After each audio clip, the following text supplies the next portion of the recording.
La guerre est censée être une affaire de chiffres. Plus de soldats, plus d'armes, et c'est gagné. Mais tout au long de l'histoire, certains individus ont considéré cette arithmétique comme une simple suggestion. Ce sont les anomalies documentées, les légendes absolues qui, à elles seules, ont tenu tête à des armées entières et qui, d'une manière ou d'une autre, s'en sont sorties victorieuses. Préparez-vous à découvrir les exploits en solo les plus insensés jamais enregistrés, où une seule personne est devenue à elle seule tout le plan de bataille. 1. La Seconde Guerre mondiale s'est terminée en 1945. Un fait que personne n'a apparemment pris la peine de communiquer à l'officier de renseignement japonais Onoda Hiro. Stationné sur une île philippine, il avait reçu ses derniers ordres, rester, combattre et ne jamais se rendre. Il prit cet ordre tellement au sérieux que lorsque des tracts annonçant la fin de la guerre furent largués, il les rejeta comme de la propagande ennemie. Pendant les 29 années suivantes, Onoda poursuivit sa propre guerre privée. Il ne se contentait pas de se cacher. C'était une unité de guérilla pleinement opérationnelle à lui tout seul, menant des raids et collectant des renseignements pour un empire qui n'existait plus. Il ne se rendit finalement qu'en 1974, après que son ancien officier supérieur eût été envoyé sur place pour le relever personnellement et officiellement de ses fonctions. Ce n'était pas simplement de la loyauté, c'était une guerre menée par un seul homme contre le concept même du calendrier. 2. Être un génie militaire, ce n'est pas toujours avoir l'armée la plus nombreuse. Parfois, c'est avoir plus de cran. Le stratège chinois Zhuge Liang se retrouva dans une forteresse avec seulement une poignée de soldats, alors qu'une immense armée ennemie de plus de 150 000 hommes approchait. Au lieu de préparer un dernier baroud d'honneur désespéré, il fit la toute dernière chose à laquelle quiconque se serait attendu. Il ordonna que les portes soient grandes ouvertes, fit balayer tranquillement l'entrée par quelques civils, puis il grimpa sur la porte principale, s'assit et se mit nonchalamment à jouer du luth. Le général ennemi arriva, contempla ce spectacle bizarre et soupçonna immédiatement une embuscade massive. Cette confiance absolue, à l'état pur, était si déstabilisante qu'il ordonna une retraite générale. Zhuge Liang vainquit une armée entière, non pas avec des épées ou des flèches, mais par la seule force de son aplomb. 3. Certaines personnes se vantent beaucoup, mais le commando britannique Tommy McPherson a convaincu une division blindée allemande tout entière de se rendre à lui. Après s'être évadé d'un camp de prisonniers de guerre en Italie, cet homme complètement fou, vêtu d'un kilt et armé de peu de choses si ce n'est de sa propre audace, s'approcha du véhicule de commandement de la division allemande Das Reich, forte de 23 000 hommes. Il informa le général allemand, avec assurance, qu'il était totalement encerclé par une force alliée massive et que s'il ne se rendait pas immédiatement, il ferait appel à un bombardement d'artillerie dévastateur qui les anéantirait tous. Le problème, c'est qu'il n'y avait aucune force alliée. Il n'y avait aucune artillerie. Il n'y avait que Tommy. Le général allemand, entièrement convaincu par le bluff, rendit sa division tout entière, chars compris, à un seul homme. 4. Le soldat canadien. Léo Major avait un seul œil, une réputation redoutable et, apparemment, zéro patience envers l'occupation allemande. Pendant la libération des Pays-Bas, lui et ami furent envoyés en reconnaissance dans la ville de Zwolle. Quand son ami fut tué par des tirs allemands, Major entra dans ce qu'on ne peut décrire que comme un état de rage contrôlé. Il décida qu'il allait libérer la ville entière à lui seul, cette nuit même. Pendant des heures, il courut à travers les rues comme un démon, armé d'une mitraillette et d'un sac rempli de grenades. Il fit tellement de bruit, tirant depuis différentes positions et lançant des explosifs, que la garnison allemande fut convaincue qu'un assaut canadien à grande échelle était en cours. Ils s'enfuirent dans la panique. Au matin, Léo Major avait à lui seul pris une ville de 50 000 habitants. 5. Dans la brutale bataille de Saipan, pendant la Seconde Guerre mondiale, la reddition n'était pas un concept que les soldats japonais envisageaient. Du moins, jusqu'à ce qu'ils rencontrent le marine américain Guy Gabaldon. Gabaldon avait grandi à Los Angeles avec des amis nippo-américains et avait appris la langue. Au lieu de simplement attaquer des grottes et des bunkers lourdement défendus, il s'en approchait seul, sans armes, et se mettait simplement à parler. Il disait aux soldats à l'intérieur qu'ils ne seraient pas blessés, que la bataille était perdue, et leur offrait une porte de sortie. C'était un pari incroyablement dangereux, mais son approche sincère fonctionnait. En une seule journée, il convainquit plus de 800 soldats de se rendre. Au total, il captura à lui seul plus de 1300 combattants ennemis et civils, ce qui lui valut le surnom de joueur de flûte de Saipan, et prouva que parfois, les mots sont effectivement plus puissants que l'épée. 6. Il y a les gardes du corps loyaux, et puis il y a Benkei. Ce légendaire moine guerrier japonais avait juré de protéger son seigneur, Yoshitsune. Lorsqu'ils furent acculés par des ennemis au niveau d'un pont, Benkei tint sa position pour permettre à son maître de s'échapper. Selon les récits, c'était un homme d'une stature colossale, et il repoussa à lui seul l'armée entière qui avançait, tuant prétendument plus de 300 soldats.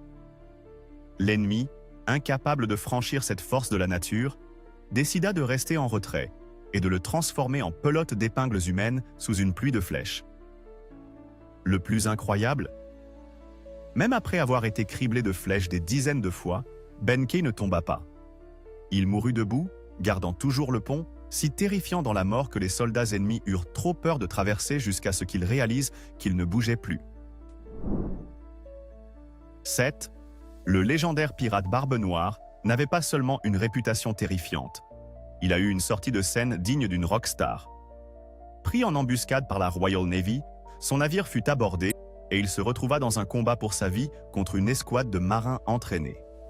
Selon les témoignages des survivants, Barbe Noire se battit comme un animal acculé.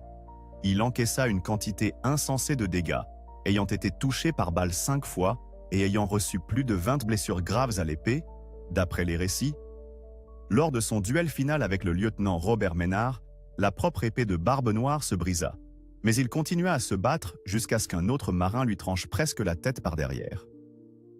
Il était moins un homme qu'un témoignage vivant, hurlant et marchant, de la puissance de la rage pure, refusant de mourir tant qu'il n'était pas physiquement impossible de continuer. 8.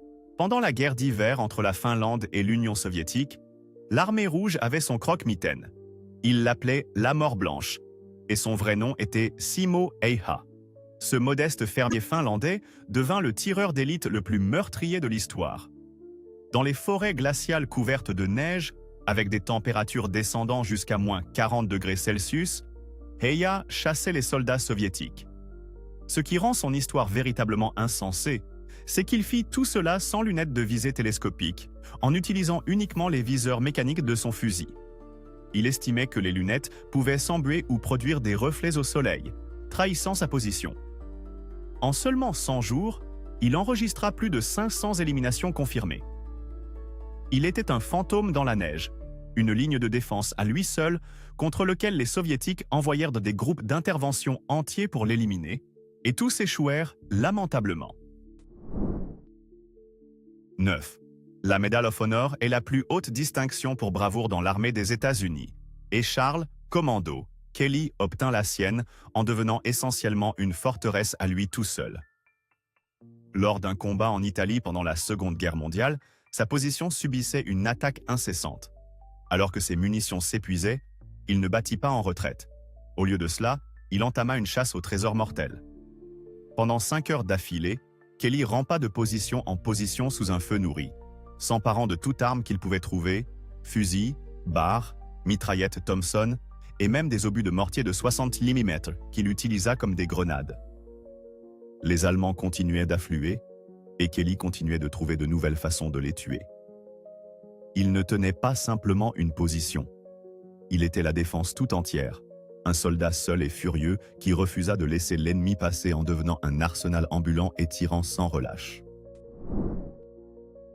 10.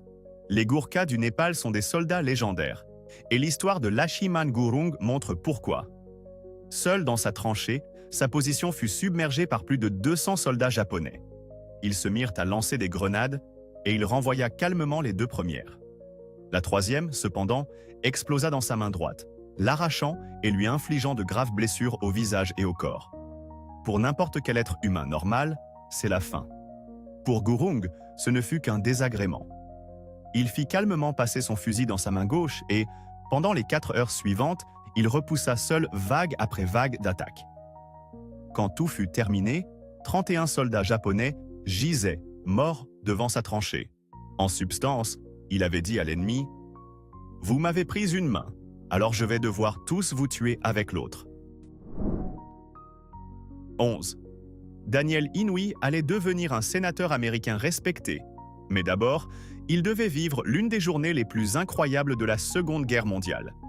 Menant un assaut contre une crête lourdement défendue en Italie, il neutralisa à lui seul 2 nids de mitrailleuses allemands avant d'être touché par balle au ventre.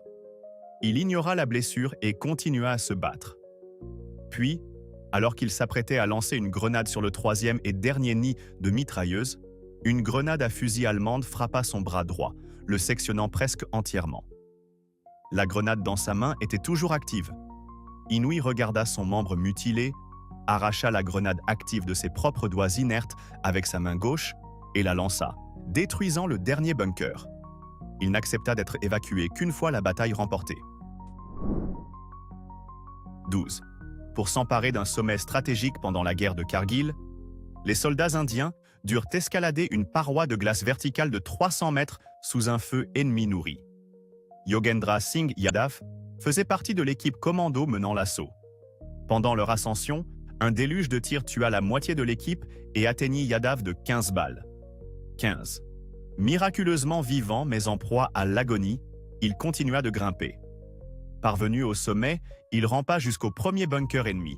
Il lança une grenade et tua tout le monde à l'intérieur.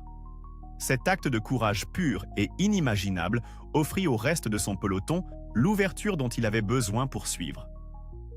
Yadav avait en somme reçu assez de balles pour tuer plusieurs hommes, décidé que ce n'était pas son jour de mourir, et accomplit la mission malgré tout. Il n'avait pas simplement escaladé une montagne.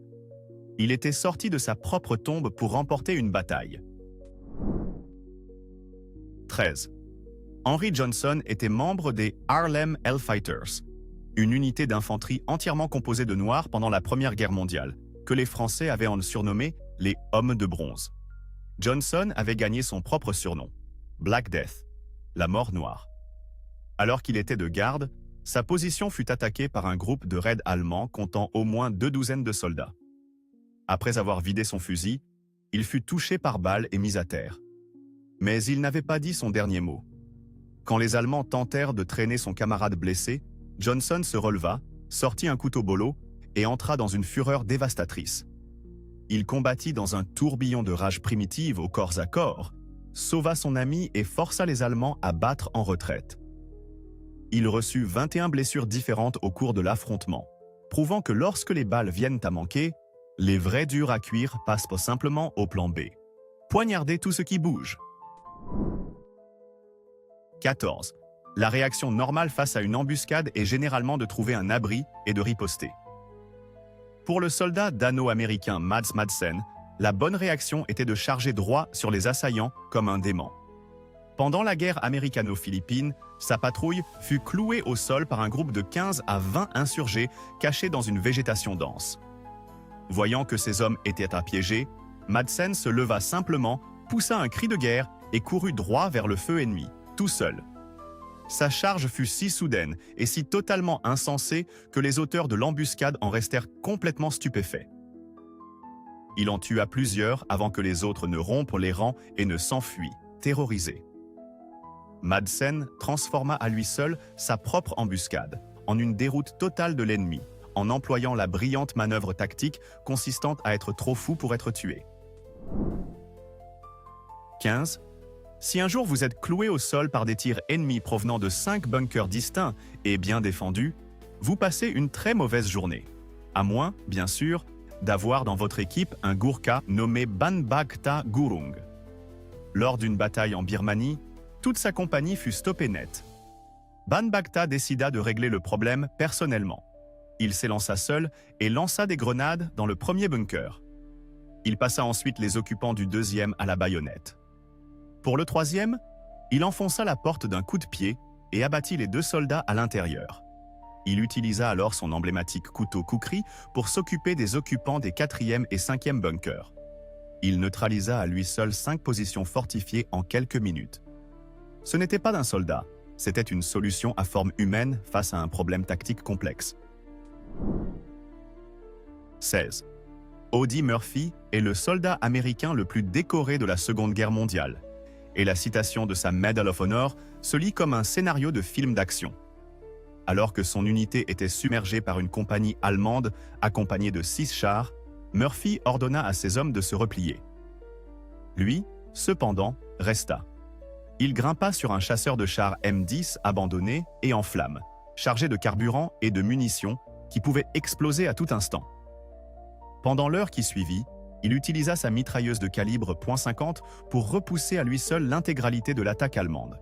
Il était blessé, cerné par les flammes, assis sur une bombe à retardement, et pourtant, il ne cessa de tirer que lorsqu'il fut à court de munitions. Il retourna ensuite calmement vers ses hommes et organisa une contre-attaque victorieuse. 17.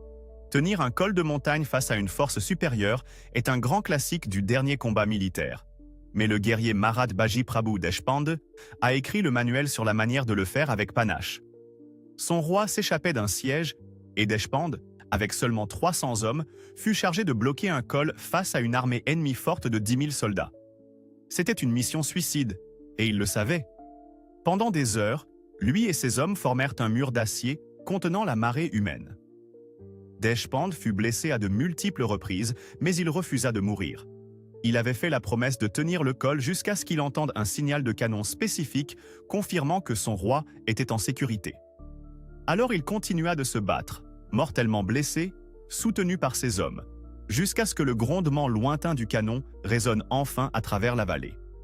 Ce n'est qu'alors qu'il se permit de s'effondrer. Il n'est pas simplement mort pour son roi, il a littéralement mis la mort en attente jusqu'à ce que la mission soit accomplie. 18. En 1066, lors de la bataille de Stamford Bridge, l'armée anglaise était sur le point d'écraser les Vikings, à un petit détail près, un pont étroit. Et sur ce pont se tenait un seul et gigantesque berserker viking armé d'une massive hache à 2 mains. Tandis que l'armée anglaise tout entière tentait de traverser, ce seul guerrier les repoussa tous à lui seul. C'était un tourbillon de rage et de fureur, un hachoir humain transformant le pont en abattoir. La légende raconte qu'il abattit environ 40 Anglais. Il était si redoutable que les Anglais ne parvenaient pas à le franchir. Ils durent recourir à la ruse en faisant glisser un soldat dans un tonneau sous le pont pour transpercer le berserker par en dessous. Ils ne pouvaient pas le vaincre face à face, alors ils durent l'atteindre par en dessous. Il était moins un soldat qu'un élément architectural temporaire et extrêmement furieux. 19. Il y a le fait d'être en bonne forme pour son âge, et puis il y a Ammar ibn Yasir. Lors de la bataille de Siffin, il avait plus de 90 ans. À un âge où la plupart des gens se soucient de trouver un siège confortable, Ammar, lui, était occupé à mener une charge de cavalerie. Il était l'un des plus proches compagnons du prophète Mahomet, et sa conviction était apparemment sans âge. Il ne s'est pas contenté de participer à la bataille. Il s'est enfoncé au plus profond des rangs ennemis, combattant avec la férocité d'un homme 4 fois plus jeune que lui. Sa seule présence constituait un incroyable stimulant pour le moral de toute son armée. Qui allait se plaindre de la fatigue quand un homme de 90 ans se battait dehors comme un lion? Il était la preuve vivante qu'être un dur à cuire est un état d'esprit, et non une date sur un acte de naissance. 20. John Basilone est une légende du corps des Marines des États-Unis, et ses actions à Guadalcanal en sont la raison. Lors d'un assaut japonais brutal, Basilone commandait 2 sections de mitrailleuses. Pendant 3 jours et 3 nuits, sous les attaques incessantes d'un régiment d'environ 3000 soldats ennemis, il devint un tourbillon humain de mort. Quand l'un de ses équipages de mitrailleuses fut anéanti, il déplaça lui-même une autre mitrailleuse en position et continua de tirer. Quand les munitions vinrent dangereusement à manquer, il se fraya un chemin à travers les lignes ennemies pour en rapporter davantage. À un moment donné, il tenait en respect des centaines de soldats avec pour seules armes une mitrailleuse et un pistolet. Il était une armée à lui tout seul au sein de l'armée, une force de la nature vivante et respirante qui, à lui seul, tint une ligne défensive cruciale contre des chances impossibles et refusa tout simplement de céder. 21. Affronter un char avec des armes d'infanterie est terrifiant. Affronter un char Tiger relève pratiquement du suicide. Pour le major britannique Robert Kane, c'était juste une journée ordinaire au bureau pendant l'opération Market Garden. Armé d'un Piat, une arme anti-char encombrante à ressort, Kane se lança dans une chasse aux chars en solitaire digne d'un déchaîné. Il traqua personnellement et détruisit ou mit hors de combat 6 chars ennemis, dont un redoutable Tiger. À un moment donné, l'explosion d'un obus de canon l'aveugla temporairement, et une rafale de mitrailleuse lui fit éclater les tympans. S'est-il arrêté? Bien sûr que non. Il attendit simplement que sa vue revienne, refusa toute aide médicale et retourna chasser les chars. Il était un bug humain dans le système de la guerre blindée, un simple soldat qui avait décidé que les grosses boîtes de métal étaient son ennemi personnel du jour. 22. La plupart des pirates commandent un équipage. Marcos Dénéciote, un boucanier byzantin, estimait apparemment qu'un équipage était facultatif. Selon un récit dramatique, et possiblement exagéré, il prit son unique navire de guerre et décida d'attaquer une flotte égyptienne tout entière. Son arme secrète était le feu grégeois, l'équivalent antique du napalm, capable de brûler sur l'eau. Il ne cherchait pas à tous les couler. Il se livrait à une pure guerre psychologique. Il navigua droit au cœur de la flotte, crachant du feu liquide et semant un chaos et une panique absolue. Les commandants égyptiens, voyant ce vaisseau démoniaque solitaire, apparemment insensible à leur supériorité numérique et répandant un feu imparable, perdirent leur sang-froid et ordonnèrent pour la retraite. Marcos prouva qu'on n'a pas toujours besoin d'une armée quand on possède un lance-flamme et le cran d'un fou furieux. 23. Lors du siège de la ville de Coriol, l'armée romaine fut repoussée des portes. Il semblait que l'assaut avait échoué. Mais le général romain Caius Marcius, connu plus tard sous le nom de Coriolan, vit cela non pas comme un échec, mais comme un affront personnel. Tandis que son armée battait en retraite, il chargea en avant complètement seul et se fraya un chemin à travers les portes de la ville avant qu'elles ne puissent être refermées. Une fois à l'intérieur, il ne chercha pas à s'enfuir. Il déclencha une émeute à lui tout seul. Il mit le feu et attaqua les défenseurs de l'intérieur, créant tant de confusion et de chaos que les défenseurs paniqués ne purent organiser une défense convenable. Cela donna aux Romains à l'extérieur le temps nécessaire pour se rallier et prendre d'assaut les portes désormais sans défense. Il ne se contenta pas de mener la charge. Il était la charge à lui seul. 24. La guerre des tranchées de la Première Guerre mondiale se jouait au centimètre près et à l'usure. Thomas Alfred Todger Jones décida de réécrire ses règles. Voyant ses camarades fauchés par une mitrailleuse allemande, il n'attendit ni les ordres ni l'artillerie. Il prit les choses en main. Il rampa hors de sa tranchée, coupa tant bien que mal les barbelés tout seul et chargea la position ennemie. Il abattit l'un des mitrailleurs, puis en transperça un autre à la baïonnette. Quand les soldats restants tentèrent de riposter, il les força à se rendre. Mais ce n'était pas terminé. Il remarqua alors un autre groupe d'Allemands émergeant d'un abri souterrain.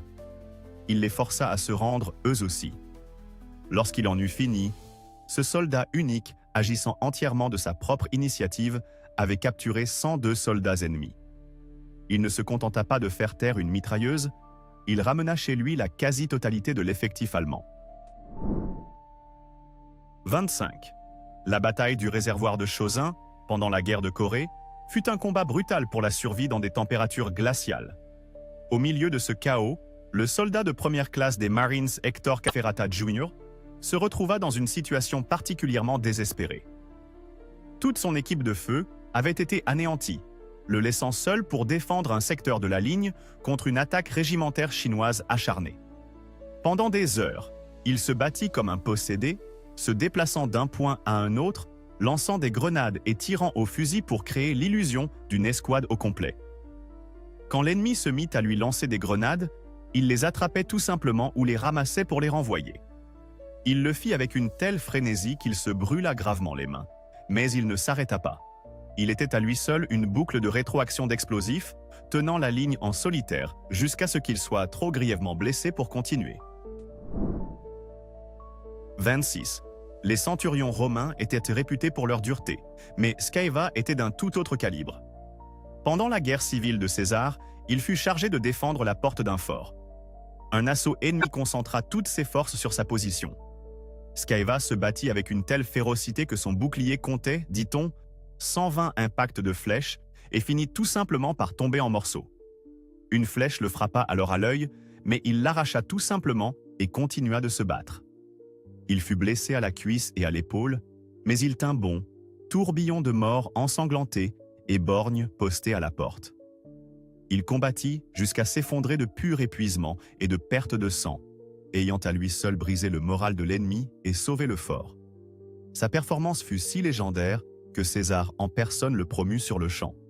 C'était un bouclier humain qui avait fini par manquer de bouclier. 27. Quand un empereur romain est sur le point d'être assassiné, on s'attend à ce que sa garde prétorienne d'élite oppose une résistance. Lorsque l'empereur Galba fut acculé par des assassins, cependant, toute sa garde l'abandonna. Tous, sauf un seul homme, le centurion Sempronius Densus. Face à une foule de tueurs armés et sans aucun espoir de survie, Densus dégaina son épée et se dressa seul entre eux et l'empereur. Il dénonça les assassins comme des traîtres et les repoussa à lui seul, offrant à son lâche empereur quelques instants précieux pour tenter de s'enfuir. Il combattit et mourut seul, non par un quelconque espoir réel de victoire, mais parce que c'était son devoir. Il fut la dernière ligne de défense, un phare solitaire de loyauté dans un océan de trahison. 28. Desmond Doss est parti à la guerre armé de rien d'autre que sa foi et une trousse de premiers secours. En tant qu'objecteur de conscience, il refusait même de toucher un fusil. Pourtant, lors de la bataille infernale de Hacksaw Ridge à Okinawa, ce médecin militaire désarmé est devenu l'un des soldats les plus courageux du champ de bataille. Lorsque son unité fut contrainte de battre en retraite depuis la crête sous un barrage de tirs terrifiant, Doss refusa de partir. Pendant les 12 heures suivantes, seul et sous le feu ennemi constant, il localisa les soldats blessés, soigna leurs blessures et, un par un, les traîna jusqu'au bord de la falaise avant de les descendre en sécurité à l'aide d'une corde. Il sauva 75 hommes ce jour-là. Chaque fois qu'il descendait un homme, il priait « Seigneur, aide-moi à en sauver encore un ». Il était à lui seul une mission de sauvetage, prouvant que le courage ne consiste pas à tuer, mais à sauver. 29. Être policier dans un poste isolé pendant l'insurrection malaise était un travail dangereux. Pour l'agent Hasan Chua, cela allait devenir une guerre personnelle. Son petit fortin de police en pleine jungle fut attaqué par une force de 250 guérilleros communistes. Il fut le seul à parvenir jusqu'à la mitrailleuse légère Bren du poste. En infériorité numérique et en infériorité de feu, Hasan tint sa position. Pendant des heures, il repoussa seul vague après vague d'assaut. Son tir continu clouant l'ennemi au sol et l'empêchant de submerger le poste. Il devint le seul pilier de la défense, un policier solitaire tenant tête à toute une force insurgée. Lorsque les renforts arrivèrent enfin, ils trouvèrent la jungle jonchée de corps d'assaillants. Tout cela grâce à un seul homme qui avait simplement refusé d'abandonner son poste. 30. Lyudmila Pavlichenko n'était pas simplement une soldate, elle était une légende qui hantait les cauchemars de l'armée allemande sur le front de l'Est. Surnommée Lady Death, cette tireuse d'élite soviétique était une véritable artiste de son art meurtrier. En moins d'un an de combat, elle accumula 309 éliminations confirmées, un chiffre qui la place parmi les snipers les plus redoutables de tous les temps. Ce total comprenait 36 tireurs d'élite ennemis, ce qui signifie qu'elle chassait activement les chasseurs. Elle était si efficace que les Allemands se mirent à la cibler spécifiquement, allant même jusqu'à tenter de la soudoyer par haut-parleur pour qu'elle change de camp. Pavlichenko était bien plus qu'une tireuse d'élite. Elle était à elle seule une arme psychologique, une force de mort silencieuse et patiente, capable de paralyser des sections entières du front par sa simple présence supposée. 31. Au premier temps de la République romaine, une armée étrusque en pleine invasion s'apprêtait à déferler sur l'unique pont menant à Rome. La ville était condamnée. Mais tandis que les soldats romains battaient en retraite dans la panique, un officier nommé Horatius Cocles fit volte-face. Avec 2 compagnons, il tint l'entrée étroite du pont, ordonnant aux autres de le détruire derrière eux. Bientôt, ses 2 camarades se replièrent, laissant Horatius complètement seul face à une armée entière. Il les repoussa, point de résistance solitaire contre une marée d'ennemis, utilisant le pont étroit comme un goulet d'étranglement. Il combattit jusqu'à ce que le pont derrière lui s'effondre enfin. Puis, en armure complète, il pria le dieu du fleuve Tibre et se jeta dans les eaux, regagnant la rive à la nage et se mettant en sécurité. Il fut le gardien ultime. 32. Tibor, Ted. Rubin survécut au camp de concentration de Mauthausen pendant la Shoah, si bien que lorsqu'il rejoignit l'armée américaine pendant la guerre de Corée, il était déjà plus endurci que la plupart des hommes. Quand son unité fut submergée et contrainte de se replier, Rubin reçut l'ordre de rester en arrière pour couvrir leur retrait. Ce seul soldat, entièrement livré à lui-même, tint une colline pendant 24 heures d'affilée contre vague après vague d'attaques nord-coréennes. Sa défense acharnée retarda à lui seul l'avancée ennemie, permettant à tout son régiment d'échapper à l'encerclement. Il sema un tel chaos que les Nord-Coréens étaient convaincus d'affronter une force bien plus importante, et non un seul survivant de la Shoah d'une détermination inouïe. Il avait déjà affronté le pire de l'humanité et avait décidé que quelques bataillons ennemis ne poseraient pas de problème. 33. Alvin C. York était un homme profondément religieux du Tennessee, qui avait initialement demandé une exemption de conscription en tant qu'objecteur de conscience. Mais une fois au combat, il conclut que certaines causes méritaient qu'on se batte pour elles. Pendant l'offensive Meuse-Argonne, sa petite patrouille fut clouée au sol par un feu nourri de mitrailleuses. La plupart des hommes de son escouade étant tués ou blessés, York prit le commandement. Il manœuvra jusqu'à une position d'où il pouvait voir les nids de mitrailleuses et, avec un calme et une précision terrifiants, il commença à abattre les mitrailleurs allemands un par un. Le commandant allemand, voyant ses hommes systématiquement éliminés, vida son pistolet sur York et le manqua. York, à son tour, l'abattit. Il captura ensuite à lui seul les 132 soldats allemands restants. Il ne se contenta pas de gagner un combat. Il fit prisonnier l'ensemble de l'équipe ennemie. Telles furent les anomalies, ces individus devenus une force de la nature à eux seuls, le temps d'un instant. Mais une liste de 33 n'est qu'un point de départ. Nous savons que chaque passionné d'histoire qui regarde cette vidéo a en tête une histoire dont l'absence le met hors de lui. Alors, quel est l'homme armé légendaire que nous avons scandaleusement omis de mentionner? Ne vous contentez pas de lâcher un nom. Plaidez votre cause dans les commentaires et prouvez pourquoi il a sa place ici. Le débat commence maintenant. Et pendant que vous peaufinez votre argumentation, n'oubliez pas de mettre un pouce bleu et de vous abonner pour plus de contenu.